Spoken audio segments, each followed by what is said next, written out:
The general principles are that the less frequently we cut alfalfa up till full bloom, the higher the yield will be per cutting. Dr. Dan Undersander, Extension and Research Forage Agronomist with the University of Wisconsin. The less frequently we cut alfalfa, the longer the stand will last because we can put carbohydrates back in the roots, we have good recovery between cuttings and better winter survival. The trade-off though is that as we go to full bloom alfalfa, then the digestibility of the fiber is significantly less and the fiber level is higher, which limits how much a cow can eat, and particularly in the dairy industry then limits how much milk she will produce. So what we generally want to do with alfalfa is to harvest at about the bud stage, or I would say 28 inches of height. And that gives us a very high quality forage of 150 or higher and allows for good feed intake of energy and high levels of milk production among dairy cows. The other important lesson from this is that if we're harvesting alfalfa for other categories of animals, then we might want to let it mature a little bit more.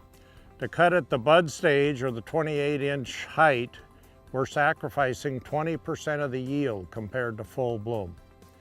But it's worth it for a dairy cow. We don't see the benefit in a growing animal or in a beef cow, so then it's not worth it. So then we would recommend harvesting those at first flower, where we have maybe only a 5 or a 10% yield reduction and still have adequate energy in the forage for the growing animal.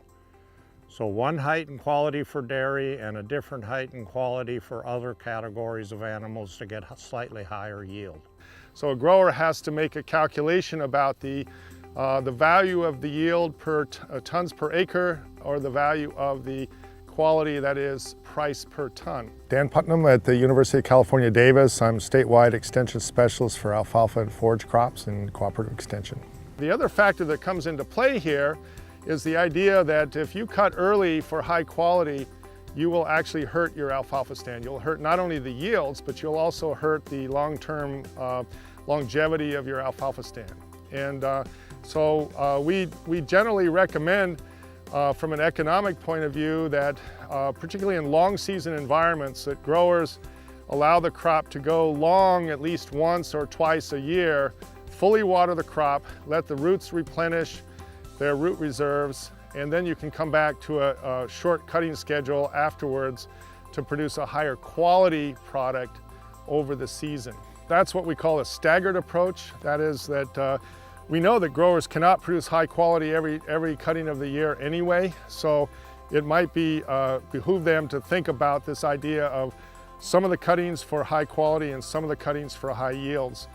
And then to move their equipment through their fields in sequence so that some of those fields are producing high quality and some are producing high yields. Also, the issue is one of fall harvest, because fall harvest may affect winter kill in many parts of the world, and we don't have it in the southwestern portion of the United States in a big way, but in many parts of the world, alfalfa really suffers from winter kill. So that fall harvest is very, very important, and that's when the whole concept of root reserves comes into play. And actually in the Midwestern states where alfalfa is commonly grown, they really want to see a long growth period so that those root reserves are replenished before frost comes in. And so that's a real critical period for the colder areas. Less cold areas, we would recommend, for example, in California, maybe 1 or 2 long periods during the year in say a 7 or 8 cut system. Say June and August would be a possibility. Growers, particularly the dairy producers, are trying to produce higher quality alfalfa, that is lower fiber, higher protein, higher digestibility alfalfa. The most powerful way to do that is to cut early, and to cut at about 26 to 28 days. But if the problem is that you really shouldn't do that every single cutting. You should probably do that only some of the time and then allow the crop to fully recover. And what happens with this crop is that the foliage has to replenish the root reserves, carbohydrates and protein, to allow the root to develop fully and also to store up root reserves for the next growth.